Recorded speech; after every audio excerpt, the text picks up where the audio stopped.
ক্বালা রাসূলুল্লাহ সাল্লাল্লাহু আলাইহি ওয়াসাল্লাম, নবীজি বলেন, মা বাসাল্লাহু নাবিয়্যান ইল্লা রাআল গানাম। আল্লাহ পাক রব্বুল আলামিন এমন কোন নবী দুনিয়াতে পাঠান নাই যে নবী মেষ চড়ায় নাই, ছাগল চড়ায় নাই। যত নবী দুনিয়াতে পাঠাইছে সবাই মেষ চড়িয়েছে, ছাগল চড়িয়েছে।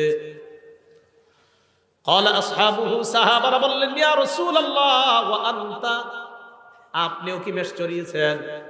নবীজি জবাব দেয়, কুনতু আরআহা আলা করারিত লি আহলি মক্কা, আমি কয়েক দিরহামের বিনিময়ে পারিশ্রমিকে আমি মক্কাবাসীর ছাগল চড়াইতাম। আমি হালাল পারিশ্রমিকে মক্কাবাসীর ছাগল চড়াইতাম, মেষ চড়াইতাম।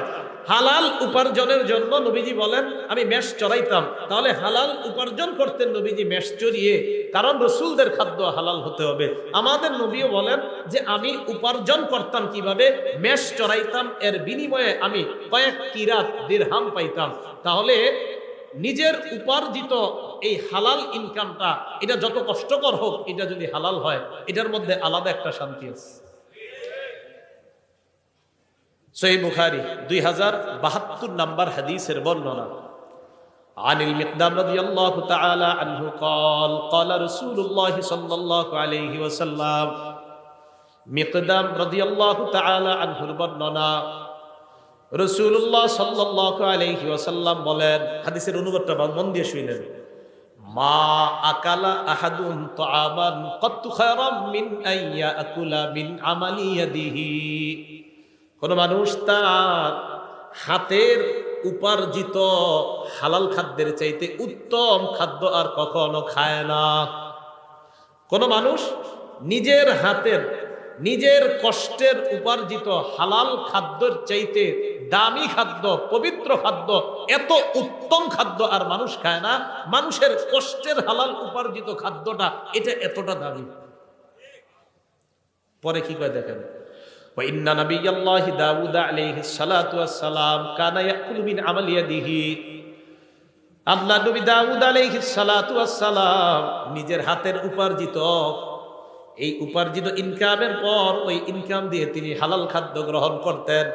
এর মানে নবী দাউদ নবীও নিজের কষ্টার্জিত হালাল খাদ্য গ্রহণ করতেন। এই হাদিস থেকে বুঝলাম আমাদের হাতে হালাল খাদ্য উপার্জন, আমাদের হাতে হালাল উপার্জনটা এবং এটা দ্বারা হালাল খাদ্য সঞ্চয় করা, এটা হলো সবচেয়ে উত্তম। নবী দাউদ আলাইহিস সালাতু ওয়াস সালাম উনিও নিজের হাতে কামাই করতেন, এই সঞ্চয়কৃত ওনার অর্থ দিয়ে উনি জীবিকা নির্বাহ করতেন। বুখারী শরীফের 2074 নম্বর হাদিসের বর্ণনা। আন আবি হুরায়রা রাদিয়াল্লাহু তাআলা আনহু قال قال رسول الله صلى الله عليه وسلم, নবীজি বলেন, লা আইয়াহতাতিবা আহাদুকুম হুজমাতান আলা যহরিহি খায়রুল লাহু মিন আইয়াসআলা আহাদান ফায়ুতিয়াহু আও ইয়ামনাআ। কি কয় দেখেন, নবীজি বলেন তোমাদের কোন ব্যক্তি কাঠের বোঝা পিঠের মধ্যে বহন করা ওই ব্যক্তির চাইতে উত্তম যে ব্যক্তি অন্য কারো কাছে ভিক্ষা চায়। কারো কাছে ভিক্ষা চায়, যার কাছে ভিক্ষা চায় সে দিতেও পারে, নাও দিতে পারে। আল্লাহ নবী কয়, ভিক্ষা চাওয়ার চাইতে কাঠ বহন করে তুমি পিঠের উপর কাঠ বহন করবা, ওই কাঠ তুমি বিক্রি করে হালাল উপার্জন করবা। আমি নবীর কাছে ওই ভিক্ষার চাইতে এই পেশা অনেক বেশি দামি। সহিহ বুখারী 2075 নম্বর হাদিস। এই হাদিসের বর্ণনাকারী জুবাইর ইবনুল আওয়াম রাদিয়াল্লাহু তাআলা আনহু। আনি জুবাইর ইবনুল আওয়াম রাদিয়াল্লাহু তাআলা আনহু قال قال رسول الله صلى الله عليه وسلم لا ان ياخذ احدكم احبله خير له من ان يسال الناس। কি কয় দেখেন, তোমাদের কোন ব্যক্তি রশি নিয়ে জঙ্গলে যাইবা, যাওয়ার পর লাকড়ি সংগ্রহ করবা, ওই লাকড়ি রশি দিয়ে বাঁধার পর ওই লাকড়ি বিক্রি করে হালাল উপার্জন করবা, এটা মানুষের কাছে চাওয়ার চাইতে অনেক দামি। তাহলে হালাল উপার্জন অন্য কারো কাছে ভিক্ষা করার চাইতে অনেক দামি। দুইটা হাত ভালো আছে, এই ভালো আছে, দুই হাত পা সব সুস্থ, আপনি ভিক্ষা করার চাইতে হাতে কোনো কাজ টাজ করে হালাল উপার্জন করা, এটা নবীজি দামি উপার্জন বললেন। আমার সাথে একটা বাংলা বলেন, বলেন ভালো মানুষের জন্য ভালো সম্পদ কতই না উত্তম। আবার বলেন, ভালো মানুষের জন্য ভালো সম্পদ কতই না উত্তম। এবার একটা হাদিস শুনেন, আল আদাবুল মুফরাদিন, ইমাম বুখারীর লেখা 299 নম্বর হাদিস। আমর ইবনুল আস রাদিয়াল্লাহু তাআলা আনহুর বর্ণনা, তিনি বলেন, বাসাইলাইয়ান নবী সাল্লাল্লাহু আলাইহি ওয়াসাল্লাম, আমর ইবনুল আস রাদিয়াল্লাহু তাআলা আনহু বলেন, আল্লাহর নবী আমার কাছে সংবাদ পাঠিয়েছেন, ফাআমারানি আন আকুযা আলাইয়া সিয়াবি ওয়া সিলাহি সুম্মা আতিহি, আমি যেন যুদ্ধের পোশাক পরে অস্ত্রে শস্ত্রে সুসজ্জিত হয়ে আল্লাহ নবীর কাছে আসি, এই সংবাদ আমার কাছে পাঠাইছেন। আমর ইবনুল আস বলেন, ফাআলতু ফাআতাইতুহু ওয়া হুয়া ইয়াতাওয়াদ্দা, আমি যুদ্ধের পোশাক পরলাম, অস্ত্রে শস্ত্রে সজ্জিত হয়ে আল্লাহ নবীর কাছে গেলাম, গিয়ে দেখি আল্লাহ নবী ওযু করে। নবীজির কাছে যাওয়ার পর ফাসআদা ইলাইয়াল বাসার, নবী আমার দিকে এইভাবে মাথা উঠায়া ভালোভাবে তাকাইলেন, গভীরভাবে আমাকে দেখলেন। আবার বলছি, আমি নবীজির কাছে গেলাম, নবী ওযু করতেছে, আমি যাওয়ার পর নবী গভীরভাবে আমার দিকে তাকায় রয়েছে অনেকক্ষণ। সুম্মা তাআ, এরপর মাথা নিচে নামাইছে। এরপর আল্লাহ নবী আমাকে বলেন, ইয়া আমর, ইন্নী উরিদু আন আবআসাকা আলা জাইশিন ফায়ুগনিমুকাল্লাহ, আমি তোমাকে একটা সেনাবাহিনীর প্রধান বানিয়ে পাঠাইতে চাই। আমার আশা ওই বাহিনীর সাথে যাওয়ার পর যুদ্ধ করবা, আল্লাহ অনেক গনিমতের মালের মালিক তোমাকে বানাবেন। আমর ইবনুল আস এটা যখন শুনলেন, নবী বললেন, ওয়া ইন্নী আরগাবু লাকা মিনাল মালি সালিহা, আমার আশা তোমার যেন কিছু ভালো সম্পদ অর্জন হয়, এটা আমার আশা। আবার বুঝবেন, নবীজি বললেন, আমর, আমার আশা তোমার যেন কিছু ভালো মাল হয়, সম্পদ হয়, এটা আমার আশা, তাই তোমাকে আমি যুদ্ধে পাঠাইতেছি, এবং আমার আশা এই যুদ্ধে আল্লাহ তোমাকে অনেক নিয়ামত দান করবেন। আমর ইবনুল আস বললেন, ইয়া রাসূলুল্লাহ, মা আসলামতু রাগবাতান ফিল মাল, হুজুর আমি তো সম্পদ অর্জন করার জন্য ইসলাম গ্রহণ করি নাই। সুবহানাল্লাহ। ইন্নামা আসলামতু রাগবাতান ফিল ইসলাম, আমি ইসলাম গ্রহণ করেছি ইসলামের আকর্ষণে। ফাকুনু মা রাসূলিল্লাহি সাল্লাল্লাহু আলাইহি ওয়াসাল্লাম, আমার আশা আমি ইসলাম গ্রহণ করার পর আল্লাহ নবীর সাথে থাকতে পারবো, এই আশায় আমি মুসলমান হইলাম। নবীজি বললেন, আমর, নি'মাল মালুস সালিহু লিল মারইস সালিহি, ভালো মানুষের জন্য ভালো সম্পদ কতই না উত্তম। সুবহানাল্লাহ। তুমি একজন ভালো মানুষ, তোমার জন্য ভালো সম্পদ হওয়া, এই ভালো মানুষের জন্য ভালো সম্পদ হওয়া কতই না উত্তম। তাহলে এটা আমার কথা না, এটা নবীজির কথা। ভালো মানুষের জন্য ভালো সম্পদ, এটা কতই না উত্তম। তুমি একটা ভালো মানুষ, তোমার জন্য ভালো সম্পদ হওয়া, এটা অনেক উত্তম, এটা অনেক নেয়ামতের। তাই আমি চাই কিছু হালাল সম্পদ, কিছু হালাল মাল তোমার হয়ে যাক। ভালো মানুষের হালাল মাল হওয়া এটা দোষণীয় না, বরং ভালো মানুষের ভালো সম্পদ হওয়া এটা কতই না উত্তম, এটা আল্লাহর পক্ষ থেকে তার জন্য নেয়ামত। আল্লাহ আমাদের সকলকে হালাল উপার্জন করার তৌফিক দান করেন। এবার আসেন হালাল হারামের ব্যাপারে কিছু কথা। হালাল উপার্জন বা হালাল খাদ্য খাওয়ার জন্য আল্লাহ আদেশ করেছেন। কে আদেশ করেছেন? এটা সব মানুষদেরকে আদেশ করেছেন।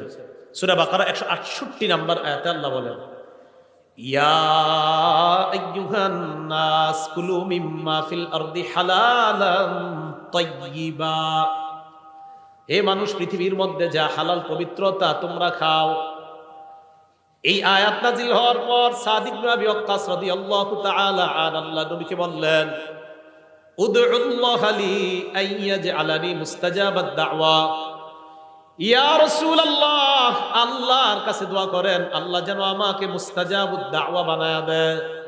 বলেন মুস্তাজাবুদ দাওয়া, বলেন।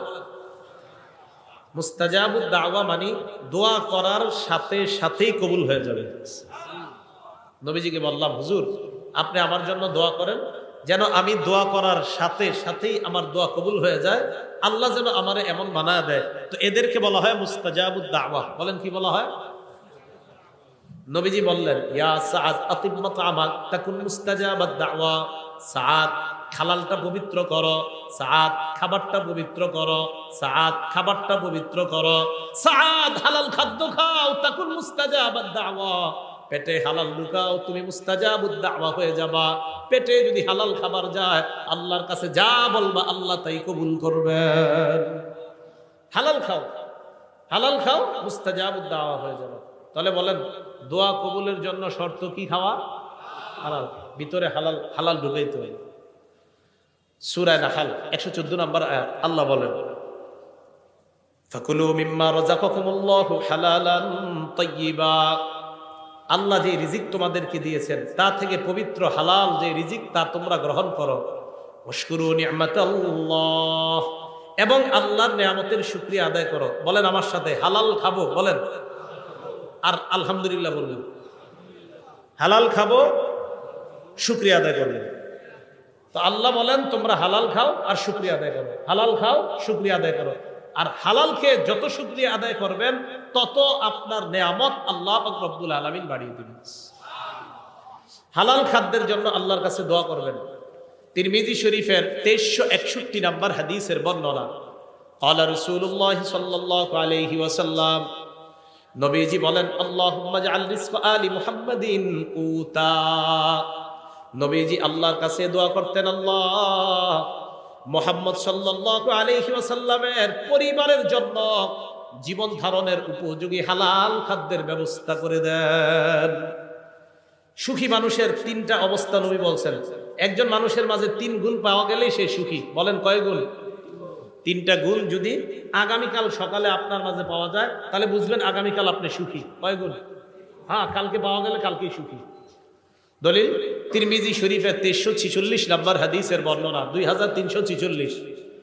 ক্বালা রাসূলুল্লাহ সাল্লাল্লাহু আলাইহি ওয়াসাল্লাম, নবীজি বলেন, মান আসবাহা মিনকুম আমিনান ফি সিরবিহি।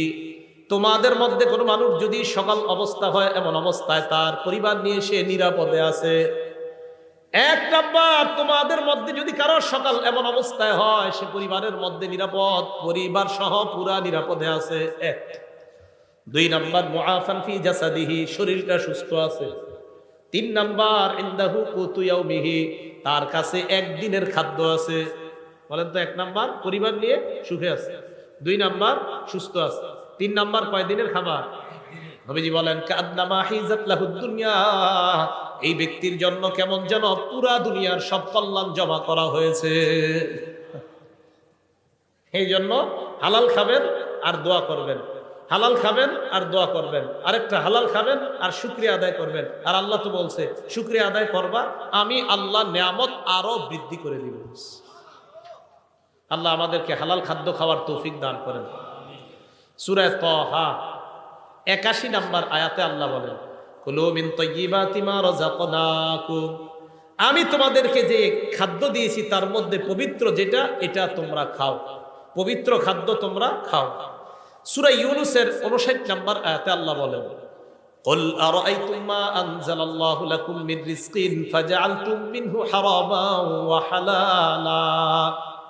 নবী আপনি বলেন, তোমরা কি ভেবে দেখেছো আল্লাহ তোমাদের জন্য যে রিজিক নাজিল করছেন ওই রিজিকের কিছু অংশ তোমরা হালাল বানাও আর কিছু অংশ তোমরা হারাম করছো। এই যে তোমরা হালাল করো আর হারাম করো, আল্লাহু আযিনা লাকুম, এই আদেশ কি আল্লাহ তোমাদেরকে দিয়েছেন? আম আলাল্লাহি তাফতারুন, নাকি তোমরা আল্লাহর নামে মিথ্যা অপবাদ দাও? এই আদেশ কি আল্লাহ তোমাদেরকে করেছেন কিছু হালাল কিছু হারাম করার জন্য, নাকি আল্লাহর নামে তোমরা মিথ্যা অপবাদ দাও? আমাদের সকলকে আমরা যেন হালালকে হালাল হিসাবে গ্রহণ করি, হারামকে হারাম হিসাবে গ্রহণ করতে পারি, আল্লাহ তৌফিক দান করেন। সহিহ বুখারী 2059 নম্বর হাদিসের বর্ণনা। এই হাদিসটা আমাদের বর্তমান যুগের সাথে আমরা মিলাই দেখেন কি বলে নবীজি। আল্লাহুম্মা লাকাল হামদু ওয়া শুকর।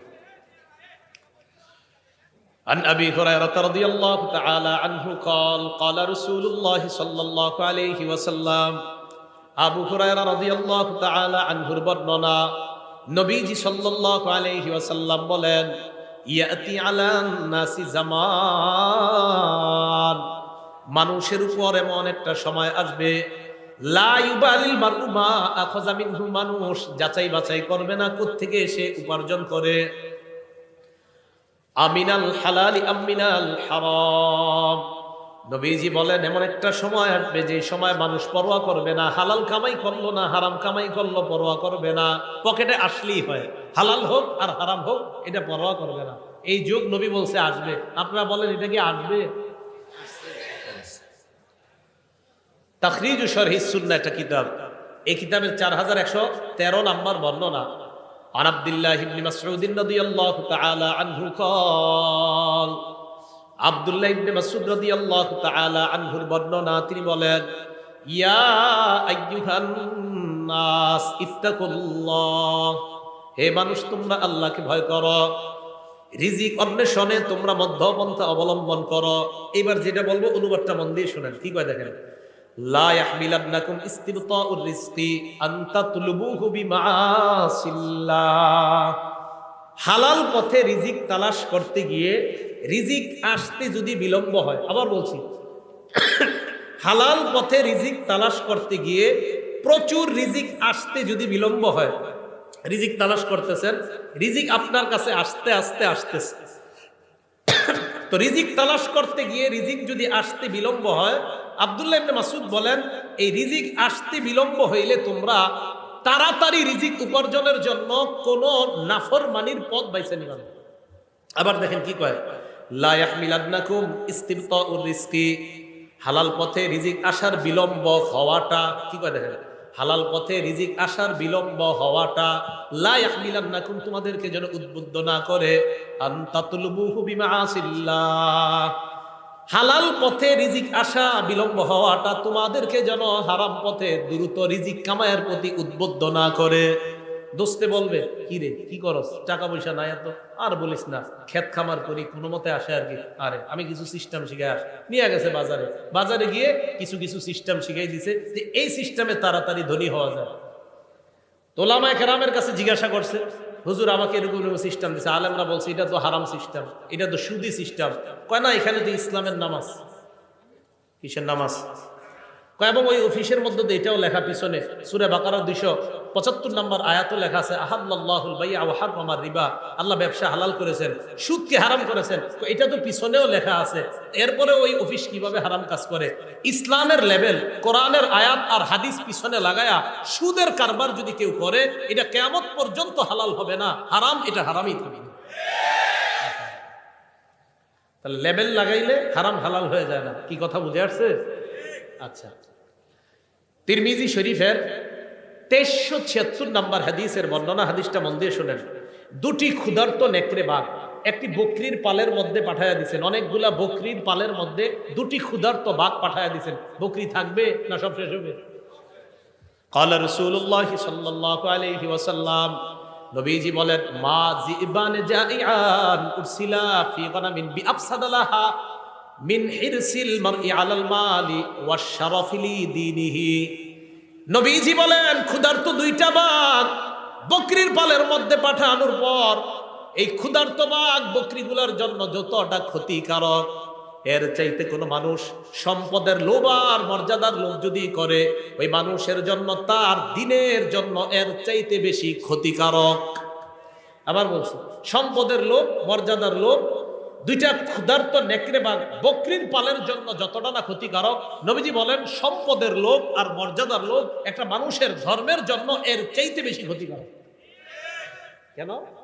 যে আমার সম্পদ দরকার, কি আমার 10 কোটি টাকা লাগবে, এটা হালাল পথে হোক আর হারাম পথে হোক সমস্যা নাই, লাগবে 10 কোটি। বলেন এটা কি তার ধর্ম ঠিক থাকলো না ক্ষতি হয়ে গেল? আবার মর্যাদা, ওই চেয়ারে আমাকে বসতে হবে, কিভাবে বসবো আমি জানি না, বসতেই হবে। বলেন এখন যদি অনৈতিক কোনো পথ বেছে নেয়, এটা কি তার মর্যাদা, তার ধর্মের জন্য এটা কি ঠিক থাকলো না ক্ষতিকারক হয়ে গেল? তাহলে মর্যাদা এবং সম্পদের লোভ, এই দুই লোভ মানুষের ধর্মের জন্য এতটা ক্ষতিকারক, যতটা না ক্ষতিকারক ক্ষুধার্ত নেকড়ে বাঘ বকরির জন্য এর চাইতে বেশি ক্ষতিকারক মানুষ সম্পদের লোভ অনৈতিক পন্থায় করা, আর মর্যাদার লোভ অনৈতিক পন্থায় করলে তার চাইতে বেশি ক্ষতিকারক হয়। তিরমিজি শরীফ 2416 নম্বর হাদিসের বর্ণনা। ক্বালা রাসূলুল্লাহ সাল্লাল্লাহু আলাইহি ওয়াসাল্লাম, নবীজি বলেন, লা তাজুলু কদামা ইবনি আদম হাত্তা ইউসআলা আন খামস, বনি আদমের দুই পা নড়বে না কিয়ামতের ময়দানে 5 প্রশ্ন করার আগ পর্যন্ত। বলেন কয় প্রশ্ন? 1 নাম্বার আন উমরিহি ফিমা আফনা, জীবন কোন কাজে কাটাইছেন।